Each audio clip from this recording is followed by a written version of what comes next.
and welcome to the AVForums podcast for the 13th of August. I'm Phil Hinton, and joining me this evening is Assistant Editor Steve Withers. We are 100% snafu. Audio Reviewer Ed Selley. That's Skag and his floozy. They're gonna die. And Games Editor Mark Botwright. What is this, Bonnie Week? So, welcome back to the podcast. It's a slightly reduced team this week. Somebody's having their anniversary this evening. We thought it'd be a little bit unfair to force him to bring his wife along for a podcast record. You're too soft, that's your... So we're going to move things on quite swiftly because there has been quite a bit of news, even though it's a Monday, quite a bit of news today. Also a big games conference, well, the largest in Europe, starting this week, plus a games podcast being recorded. And we've also been reviewing lots of stuff, so we've got lots to talk about, and of course IFA coming up at the end of the month. So let's kick off with the news. LG, to bridge the picture quality gap now caused because Plasma is no longer here, rumour that they will release an OLED TV in the US for $3,500, Steve, which equates to, if we don't bother with import tax and VAT and so on, about £2,000. I mean, I'm just coming to this news actually because I've been out all day, and that's quite exciting, isn't it? I mean, we've been discussing OLED pricing and production yields and this kind of thing for a couple of years, since before we went to Monte Carlo. When was that? May 2012. And now, well, with this announcement, we're starting to see what could well be a breakthrough price for OLED screen. I mean, they're starting to be sold at prices similar to Full HD or even a 4K TV, and certainly something in the £2,000 to £3,000 price bracket for 55-inch would equate to that. Then that is a point where it can hit mass market appeal, I think. Certainly, obviously £2,000 to £3,000 is still a lot of money for a television, but people will happily spend money on that kind of money on a TV. So, if you can get the superior picture quality of OLED, and having had the opportunity to actually review two OLED TVs, I can guarantee the picture quality is stunning. That makes me very excited indeed. A lot easier for the salesman as well. I mean, what's he going to sell? 4K TV? Yes, big numbers, but nothing to watch in it. Or you could have this OLED, which is beautifully carved, brilliant picture quality, strong colours, excellent black levels, and all the materials available to watch on it now because it's only 1080. It's a no-brainer. Yeah, I mean, no-brainer. Definitely. I mean, and if you want to go 4K, of course, they've also got the 65-inch 4K OLED that LG are launching later this year, which is priced at $5,999, which, again, I think's a pretty attractive price for what you're getting. So, I mean, clearly, I'm assuming this means that LG have got their the OLED production, their new facilities online, and that they're producing viable yields, and prices are going to start coming down. I mean, I think we've had this conversation before in a previous podcast, but the way it's going at the moment, LG could have this market to themselves if they play their cards right. At the moment, it's going to be an interesting statement of intent if any other manufacturer, immediate term, can get anywhere close to this. Am I the only one that's a little bit cynical and saying, but hang on, but it's 3 weeks till IFA. I guarantee you Samsung will have something at IFA. That's great news for us as a consumer. It's just, I guess it lives or dies on whether this is a category capturing exercise where LG themselves make buttons on it, or if they're doing so, if they genuinely actually, turn a profit, however small, on doing this as well.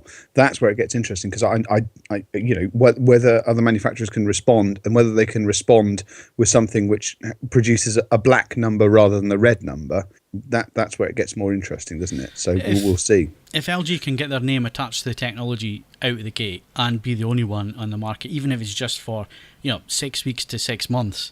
If they get in there and use it as a loss leader, but get their name attached to this technology, then it pays off big time for them, does it not? Mm-hmm. Yeah, absolutely. Absolutely. I mean, it's possible, of course, that their approach to making the panels, which is different from the way that Samsung were making theirs previously. It was a simpler, cheaper process in the long run. In which case, even if Samsung want to get into this market, it could take them a long time, or they have to do it at a serious loss. Because, certainly the impression we got from earlier this year, the beginning of this year, when Samsung announced they were effectively, shelving OLED for another 3 or 4 years, I got the impression they basically weren't going to pursue it at all. Yeah, but that was, again, Samsung with their, the attitude that they were number one, you know what I mean? And what they were trying to dictate to the market. A bit like what Sony were 4 or 5 years ago, dictating to the market because they were the number one brand, blah, blah, blah. I think Samsung probably will get a bit of a shock for this. But then again, it's Korean company against Korean company. They're going to know what's going on. They're going to know that this announcement was coming up. It won't surprise me if they've got their own thing. And like Ed said, it's better for the consumer if more of them then muck in and say, right, well, we're going to release one at $2,000 and we're going to do one for 1,500 quid. As long as the quality's there. Yeah. True. Of course, one of the other possibilities, just thinking out loud, because it is that obviously this is a 1080p screen. This could be a very, if you like, a concerted but nonetheless last effort to monetize.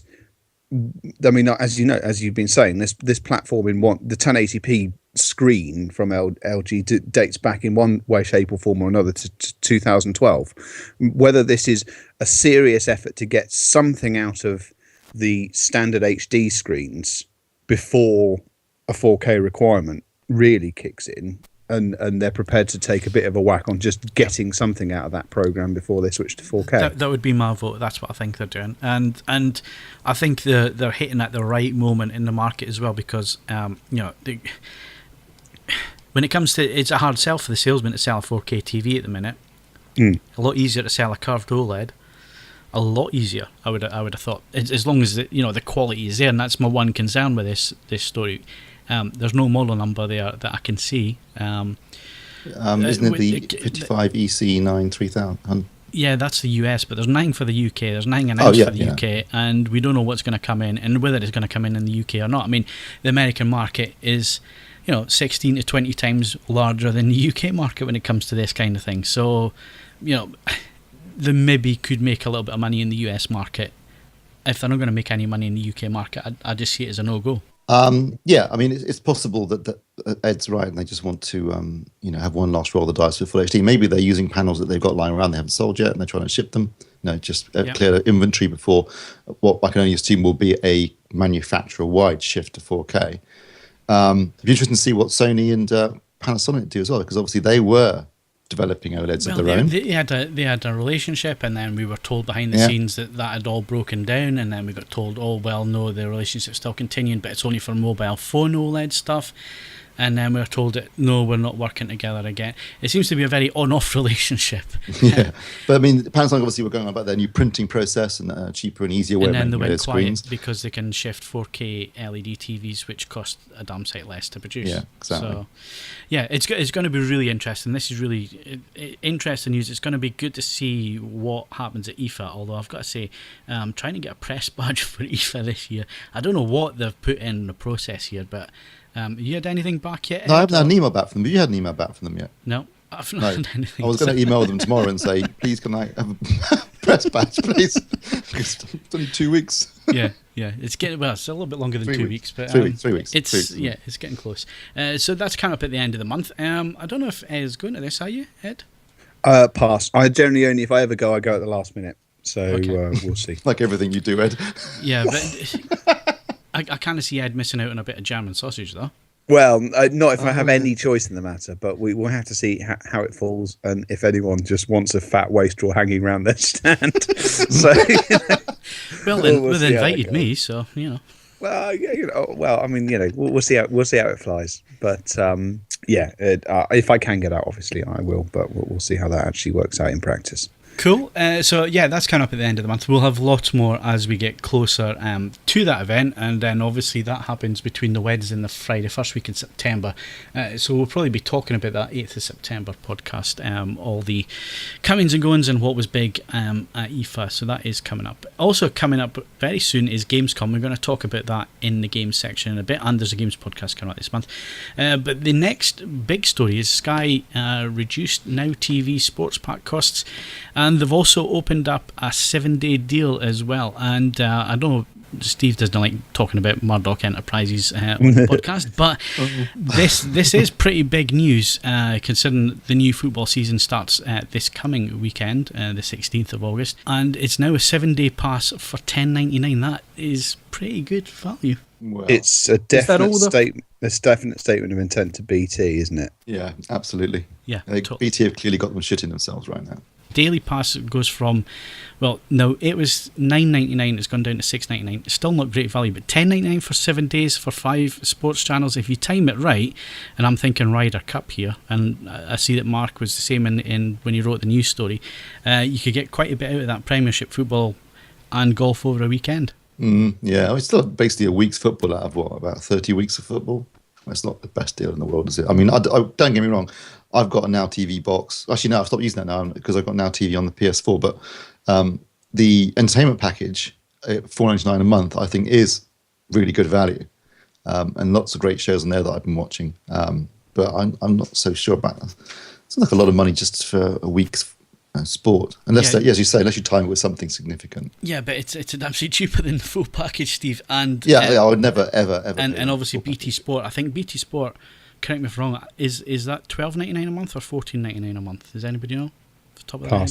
No idea. No. It's certainly this is an all Murdoch household, I'm afraid. Sky Internet, Sky TV. So, well, I know Mr. Botwright is in eSport. What do you think on this one? Yeah, sounds a decent deal. Certainly for the big matches, that's something. If you don't want to be tied down to some kind of a rolling contract or anything like that, then when you do get to the pub, yeah. Oh yeah, well, because obviously you'll spend much less than $9.99. Actually, yeah. Unless you sit there drinking pints of cordial with the landlord staring daggers into your head, it's not going to work, is it? It's a bit of a false economy, that. But maybe that's just me. That's definitely you. But obviously this is running up to the 27th of November. I've got a funny feeling if this is successful, it's going to run a bit longer than that. And of course they've launched a new Sky Sports 5, and I understand, Mark, that's European football only. You said that like there was a question mark, like you expected me to know. Yeah. Well, bizarrely, because the adverts have been on during the F1 build-up. Yes, it is. It is exclusive to European football. I don't know exactly what that entails, whether they just pick random European matches or whether it actually has structure and there's specific matches at specific times. But, I would hope I've always wanted to see, Czech football or something equal. I don't know. I'm sure they've got it all planned out. It's just football for football's sake. I'm looking at this and it says Champions League, La Liga, Coppa del Rey, Coppa Italia. So there's quite a bit of, and I think the Dutch league as well. So there's quite a bit there for the new channel to be shown football wise, and it looks like they're trying to push the whole "we dominate football" type of thing, which you expect Sky to do when competition comes along. I mean, we saw it in the past with Satanta and who was the other one? Was it ESPN? ESPN, who tried to push them, and in the end, I think ESPN got bought up by Sky. So, be interested to see how that one works out. And if you have a Now TV box and you get the service, let us know what you think of the quality. It always reminds me what the adverts now. They actually, I don't know whether it's subconscious or not. Do you remember that Mitchell and Webb sketch where he's just walking around the football pitch going, football, we have all the football. The football is officially going on forever. And actually Sky basically, their actual strap lines basically just say that. Yeah, the football is going on all forever. So. Right, okay, let's move on. Ask the Idiots time. And we did get some questions for Ask the Idiots. And I'm only going to use one of them if the guys don't mind, because I think it is a really good one, and I'm going to change it slightly for Ed. But the question is, what's the first film that you think of when someone asks for a demo of your home cinema? Steve? I thought you just said you were going to ask Ed. I'm going to ask Ed a different question. I wasn't actually listening to the question. As soon as I heard the words Ed, I just... Jesus Christ, I can't get the stuff these days. All right, well, let me go Ed first. So, Ed, I'm going to flip it around. Instead of film, which album or which music track would you get out to demonstrate your system with? Do you know what? Music's a bit of a weird one because I can, if I want, I can pick something which I think sounds phenomenal. But if you don't like that piece of music, unlike AV, where there is if you like, there's a definite standard to be achieved with the combination of the soundtrack and the picture and the way it just all hangs together. If I stick on, one of my favourite albums is by a bloke called Nick Drake, who was an English folk singer who messed up his antidepressant medication and died at the age of 27 in the early 70s. He did his last album was called Pink Moon. It's 30 odd minutes long, because that's all he literally had left to record. For me, it's one of the very few albums where every single minute is just magnificent. But I can imagine that if you're a big fan of crunk, an English folk singer banging, with a guitar is really not going to do it for you. One of the absolute beauties of having a streamer, network streamers in this day and age, is you can hand someone your iPad and go, see what's on there, hit the button, and it will happen.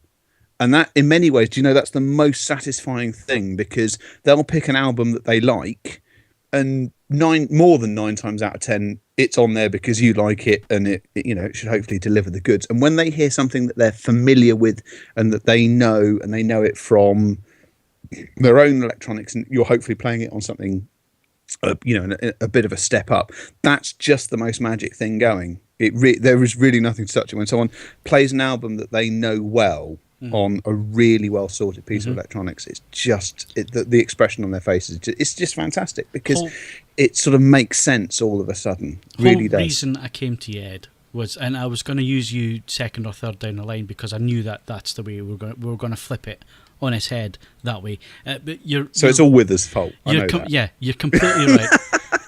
When it comes to music, it is so subjective, and I think that's what makes certainly shows like the Bristol Show and that type of thing interesting, and at the same time bloody infuriating, because you get nothing but jazz or nothing but classical or nothing but that the sales rep or the representative brings out the best of their speakers, but actually what you want to do is listen to Metallica turned up loud. Absolutely. To see, you know what I mean? So, but the thing is that you need to fight. The American shows have already lost this. That if you bring your own material along, more often than not, they will refuse to play it. That is the wrong situation. In the UK, Bristol especially, I would argue that 9 rooms out of 10, you bring whatever you like, they'll let it ride, and make use of that. Most of the manufacturers that take 2-channel systems to Bristol are properly confident in their wares, and they will let you play whatever you like. And you get the most unlikely situations. You get companies like Audio Note, who make amplifiers that range in power output between 18 and 1 watt. I'm not exaggerating. They make a 1 watt amplifier. But if you want to play Aphex Twin, they'll play Aphex Twin, and sometimes they play Aphex Twin without anyone asking for Aphex Twin, and that's how a demo should be. They are afraid of nothing.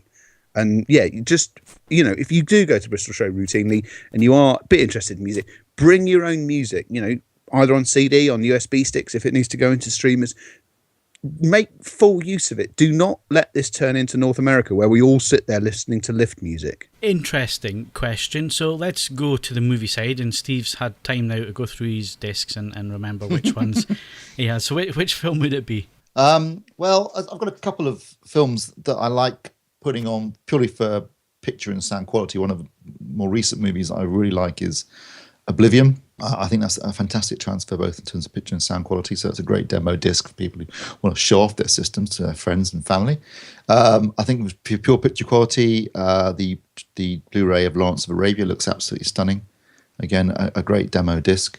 I think one of the discs that I think you put me onto this actually, Phil, and it's a really good demo disc for testing shadow detail, and that's the opening flyby of the spaceship at the beginning of Sunshine, where you have all the sort of metal piping and tubing of the spaceship, and within it there's shadow and detail in it. It's a great contrast, dynamic range. Seeing that, it's got everything in it in just one sort of 30-second clip. You can tell whether the display's showing you everything it should be showing you or what. And another good one there is King Kong, Chapter 48. I know it's a really long film, but Chapter 48, the Central Park bit, lots of shadow detail, lots of primary colours in the lights as well, which the display should get right as well. And when they're walking down the streets, they should have all the detail in the doors and on the cars and stuff, and you can usually tell within a few seconds whether the display is showing that correctly or not. So that would be my one, King Kong. That'd be the one. If you're talking 3D, I know it's not that popular these days, but if you're still into 3D like I am, The sort of floating seed spores of the tree in Avatar sequence is really good for testing for because it's got a lot of negative parallax to it, so very good for testing for ghosting and crosstalk. There's a lot of depth in the back of the image, but also these spores sort of floating right in the middle of the room, and that's quite a handy test. And also because they're just sort of very fine, sort of white gossamer tendrils. I mean, any crosstalk stands up pretty quickly on that. So that's another good little test scene. It's the one when he's in the middle of the night and he first meets up with Neytiri. But it's a good scene for that. I still like the opening fight sequence of Pacific Rim. I mean, it's not desperately original, it's not desperately clever, but it does require you to have reasonable subwoofer control because the Ramin Djawadi, I can't remember pronounce the man's surname.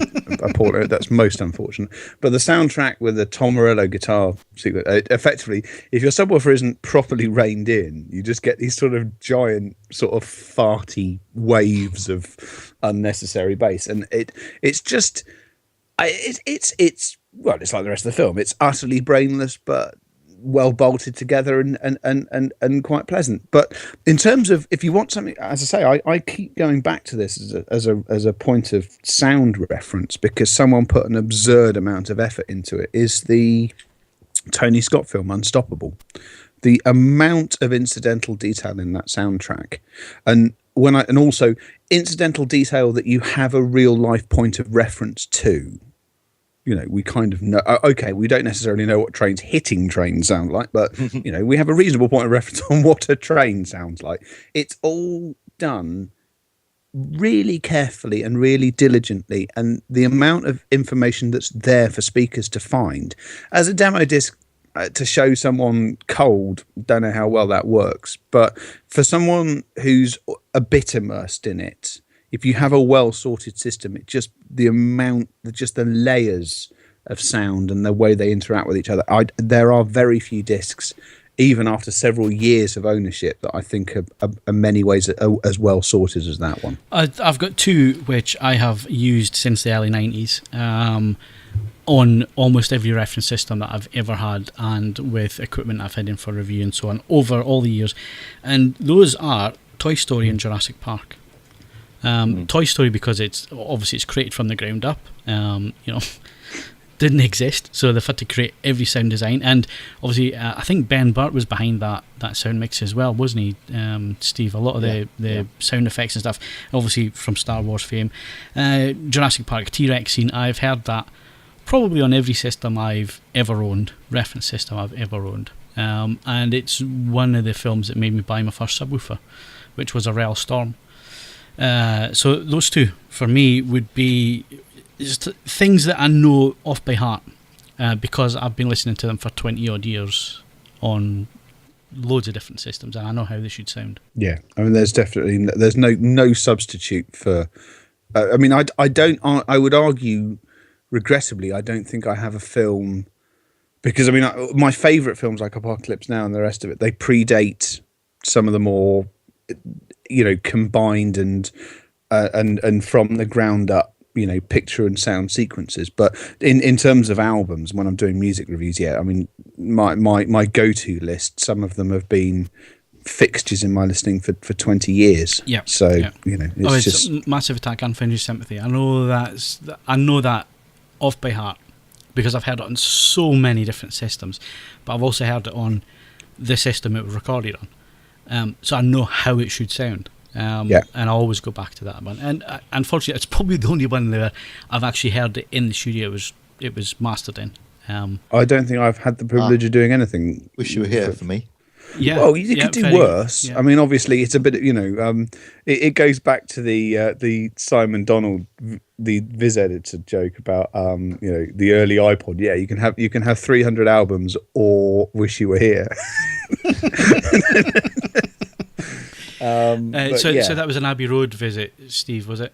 Yeah. Sorry, the reason I say that, because it was a Sennheiser event, but they held it in Studio 3 at Abbey Road, which is where Wish You Were Here was recorded, and we listened to Wish You Were Here on their one of their headphones from the mixing desk, which was pretty cool. For a Floyd fan like me, that was mega cool. I have had experiences like that. Like the piano in Hey Jude, the Beatles, they've still got the piano in the same room that it was recorded in at Abbey Road, and it's one of the little tricks that they do to visitors. They play the piano and then you get to listen to it through the mixing desk.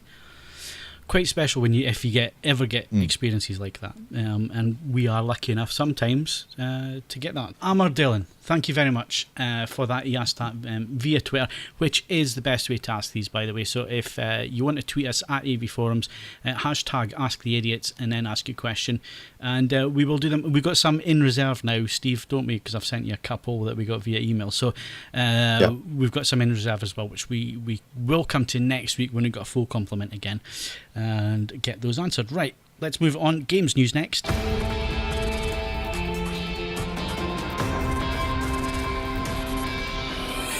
Right, okay, not a lot of games news, and we wouldn't discuss it anyway because there is a podcast being recorded probably tomorrow night and it's going to go out on Thursday. Is that right, Mark? Yeah, should do.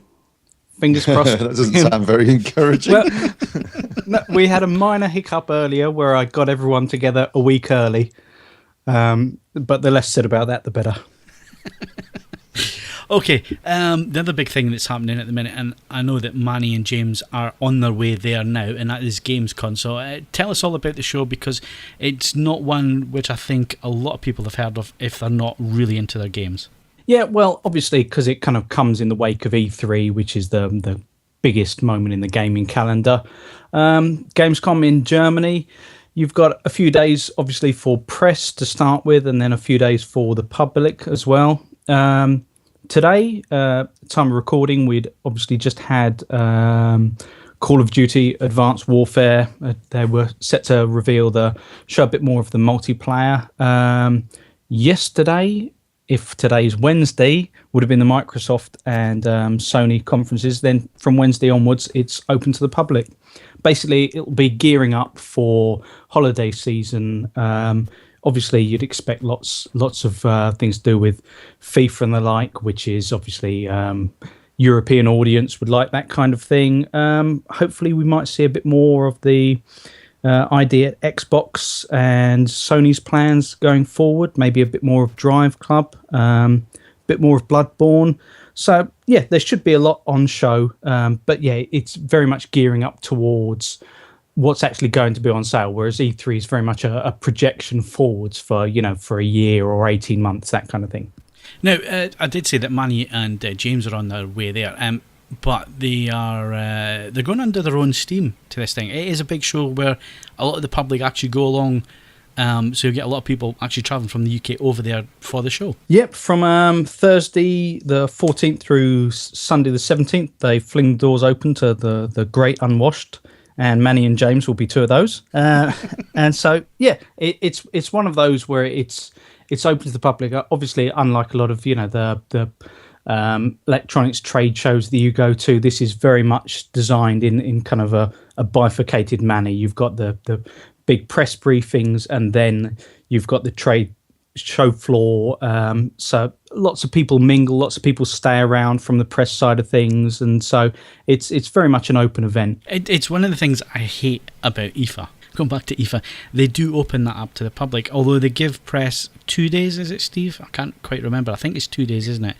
It's closed to press and trade, and then they open it up to the public. And once the public come in, it's just a bloody nightmare. You just best to get the hell out of Dodge when that one turn up. Totally. Yeah, but you can play German heavy metal T-shirt bingo, so it's not all bad. Come on, you're going to have to explain this one. Essentially, I don't want to say too much. When the Munich high-end show, where we developed this game, we used to actually develop originally a 3x3, but as it evolved, it went up to a 6x6 card of heavy metal bands. And as you saw a T-shirt of that band being worn by someone at the show, you ticked it off, and the first person to get a full house, well, there'd be some sort of crap prize. And it didn't matter how obscure or rubbish a band you thought of. Normally, you'd see someone wearing it. I mean, one year I lucked out because I saw someone wearing an REO Speedwagon T-shirt, apparently without a trace of irony. And IFA's almost as good for that. Although one year there was a man who'd taken it a stage further. He was wearing an open leather waistcoat and nothing else on top. He just had his pendulous German beer gut just hanging out over the ether exhibits. He cut a dash. So I don't know. I always find watching the general public to be an oddly fascinating experience, and you know, having them wandering around is always game for a laugh. Anyway, I think we were discussing the games news. Oh, it didn't take us long, did it? Focus. So anyway, focus. Back on the subject in hand, which is the Games podcast. It's coming up this week. So if you're interested in games, finish this podcast and then go and download the Games podcast, which should be available from the 14th. And if I remember correctly, the 14th should be Thursday if today is Wednesday. Is that right, Mark? Yes, that is right. Excellent. So that's games. We'll be back in a sec with some movies.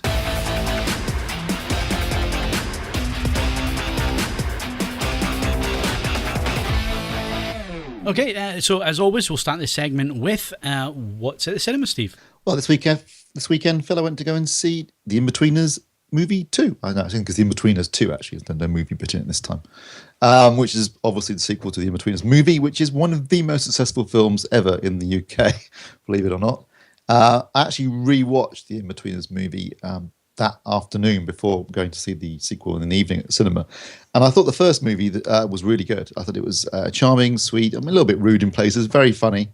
But it had a real character arc to the story, and the guys the four main characters sort of developed and grew up a little bit by the end of it, and they all met girls, and the girls were well fleshed out and interesting characters in their own right. Thought it was a great movie, really enjoyed it. The sequel, not so much. It is funny in places, but they just go too far with the gross out comedy. I mean, within the opening 5 minutes, you've already seen Neil, who's dressed up as Hermione for a fancy dress party, playing snooker while a dog licks his balls. That's in the first 5 minutes, and after that, it just goes downhill pretty quickly. Some of it was absolutely vomit-inducingly appalling at times, and I'm not a man that's easily shocked, but even I was like, that's a bit much. Some of it's very funny, but also more annoyingly, but basically the four girls they'd established in the previous film, and two of them aren't in the film at all. One of them's character is completely different, and they kind of just basically sabotage her character totally for the purposes of the film. It seemed very unfair. And one of them in it briefly, and again doesn't really get any screen time, doesn't feel particularly sympathetic. So they kind of just like trashed the whole previous film. They wanted to make another film. Obviously, made a sequel because the previous film was so successful. But I get the feeling that they wrote the previous film as a sort of, a bookend to the TV series. And then when they made so much money, they thought, well, we've got to do another one. And so in this one, the lads go on a holiday again. So they've already been on holiday once in the previous film. Now it's basically the classic English movie based upon a TV series. They always go on holiday on the buses. That's the sort of default solution to any film version of a TV series in the UK. Send the character somewhere exotic and basically on holiday. So this time they're going backpacking around Australia, and hilarity sometimes and vomit-inducing disgust sometimes and other times ensues. I was a little bit disappointed. Don't get me wrong; it's very funny in times.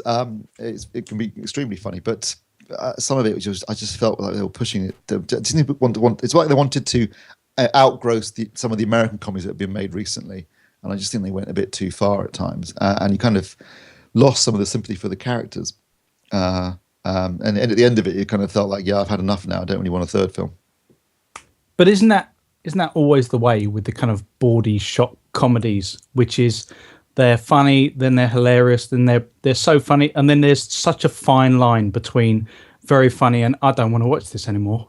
There is a fine line, and they went right over it. Unfortunately, I mean, if you look at the TV series or even the first film, there are moments of of bawdy, shock tactics and some quite unpleasant scenes, but they're always done in a rather sweet and innocent way. So even though what's happening to them is a little bit unpleasant, they're kind of the characters themselves. You still sort of endearing. You still find them endearing. So it doesn't feel quite so shocking. Whereas in this one, there was some pretty unpleasant stuff going on, and I think they crossed the line. And it's a shame because I'm a massive fan of the TV series. I think the TV series is really funny. It's brilliant. It's perfectly absurd. I mean, I don't know about the rest of you guys, but that's exactly what it was like when I was in school. You always have the kid who talks bullshit all the time. You've always got the ones a bit thick, the one that kind of looks normal, and the one's a bit of a nerdy twat. I mean, it's very well observed. It's very funny. The dialogue was extremely funny. Were you describing school or us then? a little bit. And that's like I said, the first film I thought did a really good job of taking those characters and giving them a kind of a story arc they developed over the course of the film, and at the end of it there was a natural conclusion. Really, this just felt like milking it for money, throwing in as many knob gags as possible, getting shat on, pissed on, whatever, and then at the end of it, and also no Australian cliche was left unturned in this film. I'd say they went through the lot, and it was kind of like, well, that's not really what Australia is like, to be honest. That's just a terribly cliched and slightly. What, did they leave some immigrants on boats? Might as well have. I mean, it was I was a little bit I was looking forward to it, to be honest, and I did feel, although I did wonder before, I thought, I wonder how they're going to do this, because the previous film had a kind of very natural conclusion to it. And unfortunately, my worst fears were confirmed, because it felt like they kind of just ignored the previous film, and then just went all out for the gross out comedy. So, what score did you give it? I'll give it a 7 out of 10, because I still like the Inbetweeners, and it there are lots of laughs in there. But if you're easily shocked, and presumably people that won't be going to see the Inbetweeners too. But if you're a fan of the TV show, but you're not too keen on, say, scatological humour, you might not want to go and see it. Okay, fair enough. And I know we have no running order this week, but anything decent coming out on disc that you can think of? Well, next week we've got the release of Captain America: The Winter Soldier, which I saw at the cinema and thoroughly enjoyed. I highly recommend it. I think it's an excellent Marvel comic book movie. I think it's one of the best ones they've done, actually. Really interesting storyline, a bit darker, a bit more of a political thriller, more of a conspiracy theory thriller, very much in the vein of the 1970s sort of political conspiracy theory movies. Some really good action set pieces. I thoroughly enjoyed it. I definitely recommend that. Boardwalk Empire season 4's out. I haven't seen season 4 yet, actually, but certainly I've really enjoyed seasons 1, 2, and 3. Again, it's one of the great HBO shows that's on at the moment. But executive produced by Martin Scorsese. Got Steve Buscemi in the lead role as Nucky Thompson, and a very enjoyable sort of game. It's set during the Prohibition era in Atlantic City, and it is an excellent series. Actually based on true events as well, which is it is based upon true events. I mean, obviously they do deviate to a certain extent, but there's a lot of stock characters and people like Al Capone's in it, played by Stephen Graham, who's an English actor. In fact, quite a few English actors and actresses are actually in the movie. British actors and actresses are in the movie. And what else have we got out? We got New York Winter's Tale, or as it's known in America, Winter's Tale, which is what the book's called. I think they put the New York bit in so we wouldn't think it was the Shakespearean play, because obviously Americans wouldn't have a clue what that was. It's Colin Farrell, Russell Crowe. It's true, isn't it? I'm pretty sure most Americans would not know Winter's Tale is. I think that's possibly a little harsh. But, yeah, but it's like the old joke. What was it, Richard the? Richard the Third, but I haven't seen the other two. Well, he did change the title to Man's the King George, didn't he? I think that was one of the reasons. Anyway, it's based upon a book called Winter's Tale. It stars Colin Farrell, Russell Crowe, and Jennifer Connelly. I saw it at the cinema. I have read the book, which I kind of liked, but it's one of those books I think is very difficult to turn into a film. It's probably unfilmable. I don't think it succeeded in this effort. It's just a bit too. Some of the things that happen in the book just look silly on screen. Also, Russell Crowe is having it up something chronic with the worst Irish accent in cinema history. You'd think, given that he had someone on the set who's actually Irish, he could have done a better job than that, but unfortunately not. So I'd probably say give that a miss. Could he not have just done his Robin Hood accent? That was near enough. Yeah, that covered the whole country, didn't it? It was a bit of Scottish, bit of Irish, bit of Welsh, bit of West Country, bit of North. Worst cinema accent ever, I think. Come on, Dick Van Dyke and Mary Poppins is Dick, that was a great Cockney accent. No, it's a great accent, certainly. It's a masterpiece. Value. Yes. They got Amazon is saying that Bound, the first film by the Wachowski siblings, is coming out this week, but that's not true because I got it on order and it hasn't turned up yet. It's actually coming out next. Maybe it is next week. I think I got an email from them saying it had been pushed back, but I know Kaz is doing a review of that. It looks like a really interesting package. Plenty of good extras on there. I like the film. It's a really. They made it basically so they could prove to Warner's they could make a movie, so they would give them the money to make The Matrix. But it is a really nice little thriller. Is that the one with the lesbians? Yeah. All right, I remember that. It does have a 5-minute single take lesbian sex scene that is worth Yeah, watching. I The can price remember. of admission alone. I can remember that. I can't remember any of the rest of the film. It's a good movie. Actually, it is a good movie. It's a nice little twist and turns in the plot. Interesting cast. Jennifer Tilly, Gina Gershon, and Joe Pantoliano. I'd recommend it. If you haven't seen it, it's good. And if you haven't seen it, you probably wouldn't mind getting it because, as I said, there's some excellent extras on that disc.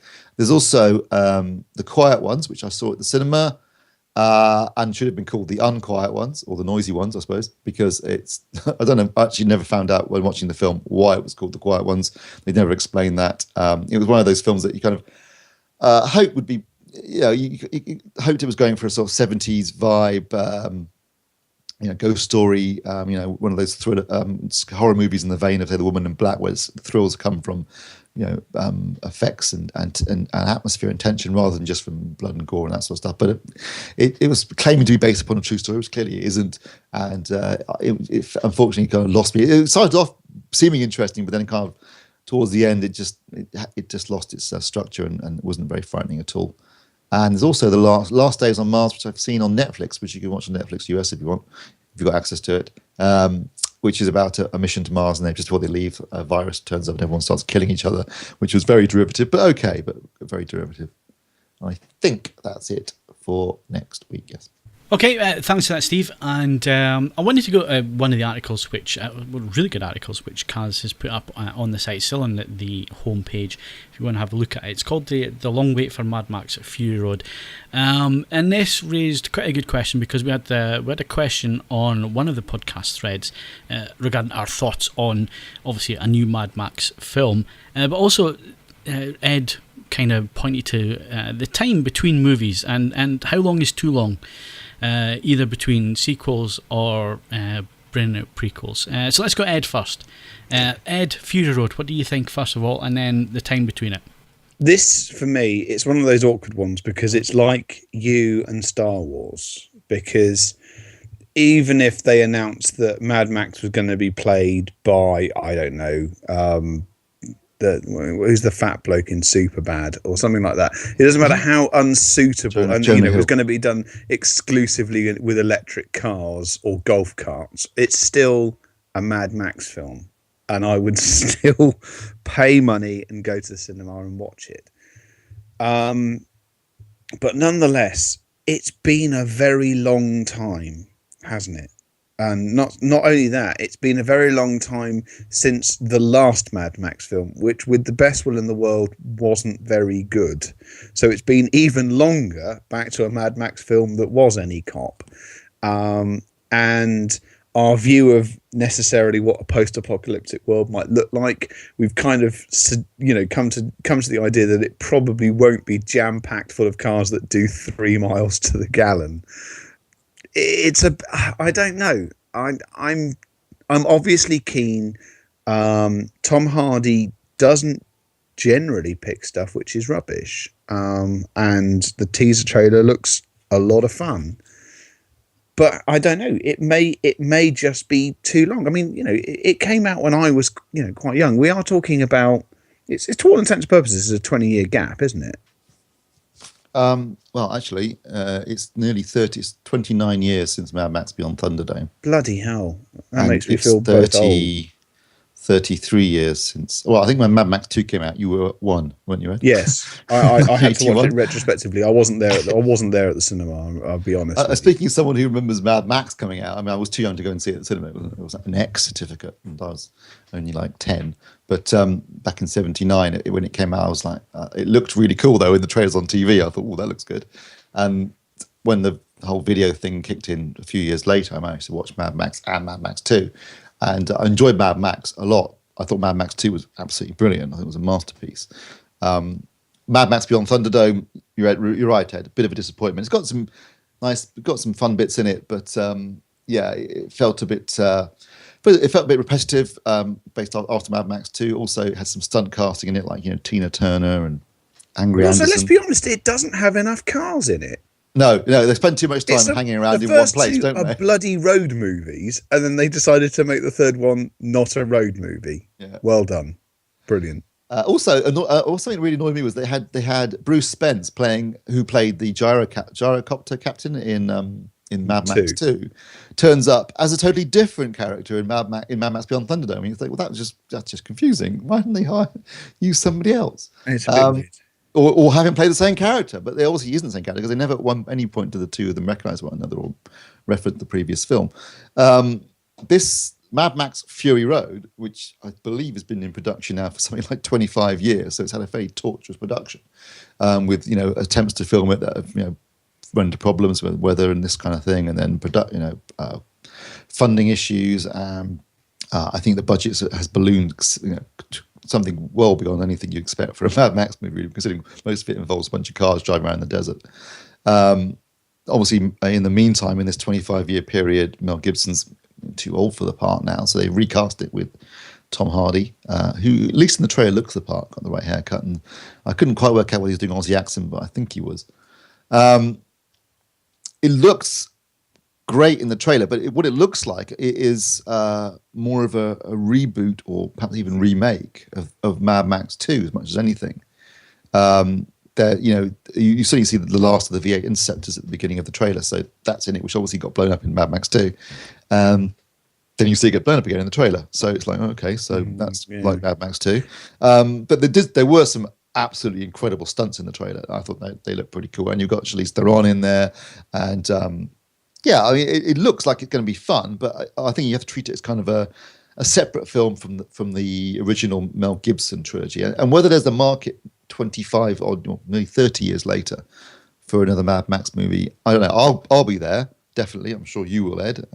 But as I say, I don't know how well I'm going to have to. I might have to poll some of my wife's pupils on this because they're all young, and it's like, because they don't get me wrong, Tom Hardy carries a lot of screen weight, and we'll see how it pans out. What I find interesting is your comments there. Don't get me wrong, I like Mad Max 2 very much, but for me, it's always been about the first one.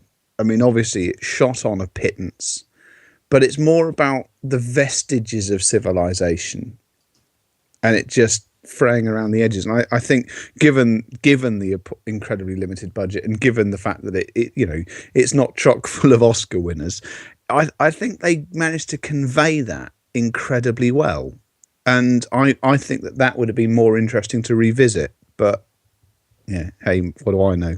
I don't have a single successful blockbuster to my name, so But I just feel that I would have much rather seen perhaps either immediate aftermath of the first one, or just that revisiting that time period. I thought would have been much more interesting. But I'm trying to think of examples where a film has had a sequel, if you class this as a sequel, so long after the previous film. I guess the obvious example would be Tron Legacy.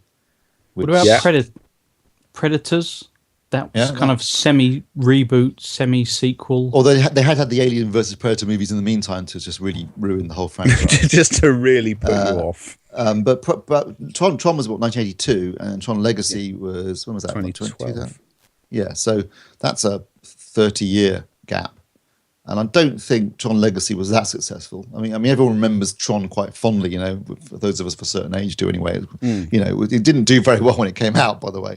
But it was the first film to sort of really use computer-generated effects. It didn't use any computer-generated effects. No, there are CG effects in it.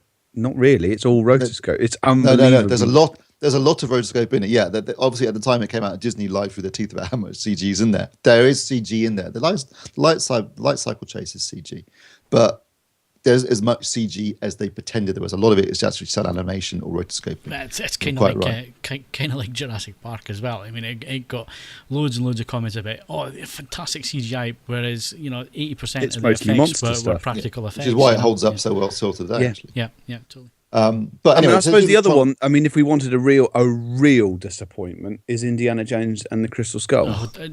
Never happened. No.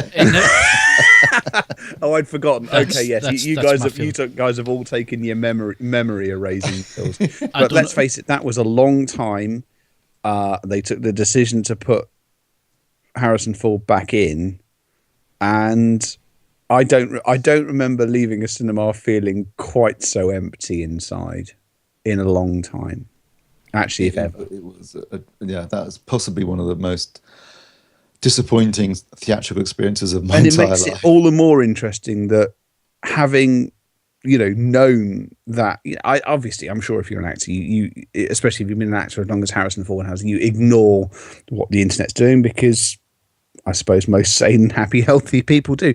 But the fact that he's signed back on to do an even longer gapped thing in Star Wars, I don't know. That's yeah. But you see, the difference there though is that the people in charge of the movie, i.e. the director and so on, are younger generation and not attached to the previous stuff, whereas Indiana Jones, it was Spielberg again, and it was Lucas, and Lucas completely rewrote there's loads and loads and loads of theories and stories about what actually went on behind the scenes with that indie film, which if you believed even 1% of the rumour that went about, then Lucas screwed that film over, basically.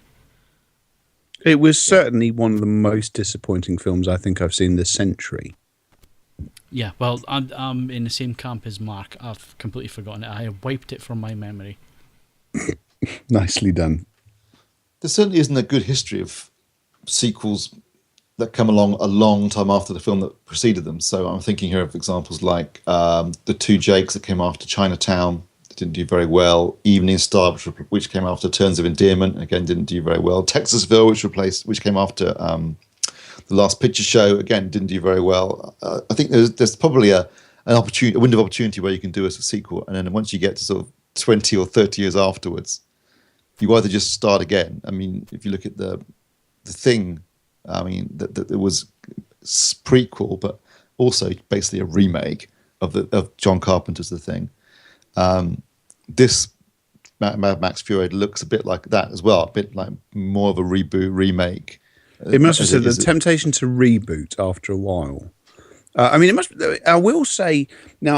I'm sure that you guys are possibly going to disagree with me on this one, and I have to stress it wasn't necessarily a classic film that it followed up on, but I did think that the follow-up to Wall Street, the Money Never Sleeps thing, that chose its moment quite well, because they launched it in the spate of a second banking crisis. Mm-hmm.